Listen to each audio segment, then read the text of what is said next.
سوال ہے جی کہ مال یعنی روپے پر زکوٰۃ کی مقدار کیا ہے، جبکہ سونے اور چاندی کی قیمت میں بہت فرق ہے۔ یہ صحیح ہے کہ نصاب جو ہے اس کی اصل جو تعیین شریعت کی طرف سے کی گئی ہے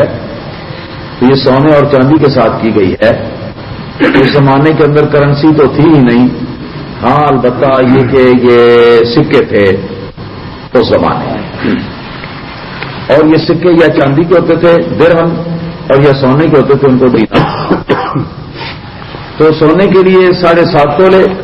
نصاب مقرر کیا اور چاندی کے لیے 52.5 تولے، یہ اس زمانے کے اعتبار سے ہے۔ اور اس کے بعد مختلف زمانوں کے اندر یہ سلسلہ ہوتا رہا ہے کہ ان کی قیمتوں میں فرق اس زمانے میں بھی ہوتا رہا ہے، پہلے بھی ہوتا رہا ہے، بعد میں بھی ہوتا رہا ہے۔ فقہاء کرام نے ایک قاعدہ یہ لکھا ہے کہ جہاں ان دونوں کی قیمتوں کے اندر فرق ہو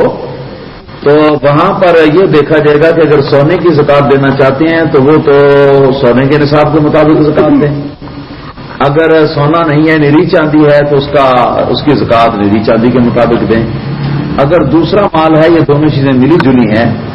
تو پھر آپ نصاب بنتے ہیں دو، ایک سونے والا ایک چاندی والا، ان میں سے جو نصاب انفع للفقراء یعنی فقیروں کے لیے محتاجوں کے لیے زیادہ فائدہ مند ہے اس نصاب کے اوپر عمل درآمد کریں۔ تو چونکہ چاندی کا نصاب جلد بن جاتا ہے، تھوڑی رقم میں بن جاتا ہے، 52.5 تولے پچھلے دنوں میں ہم نے نکالا تھا، شاید کوئی ایک ہفتہ پیش کر یہ نصاب نکالا تھا ہم نے چاندی کا، تو یہ بنا تھا کوئی 9,450 روپے نصاب بنا تھا چاندی کے حساب سے، سونے کے حساب سے زیادہ بنتا ہے۔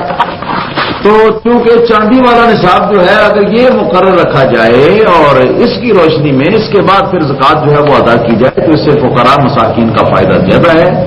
لہذا فقہاء کرام کا جو قاعدہ ہے، قاعدہ فقہی، اس کے مطابق یہ ہے کہ جہاں یہ تعارض ہے تو وہاں پر چاندی کے نصاب کے اوپر عمل درآمد کیا جائے گا۔ یہ ساری بات ہوگی جی، اس کا جواب ہو گیا۔ اور زکوٰۃ کی مقدار کیا ہے جی؟ زکوٰۃ کی مقدار ہے جی 40واں حصہ، 2.5%، جو نصاب کے اندر آ گیا اس کا بھی اور جو نصاب سے اوپر ہے اس کا بھی، سارے کا 40% جو ہے نا سارے کا کیا نام ہے 40واں حصہ یعنی 2.5% وہ زکوٰۃ کے اندر دینا پڑے گا، تب جا کے زکوٰۃ ادا ہوگی۔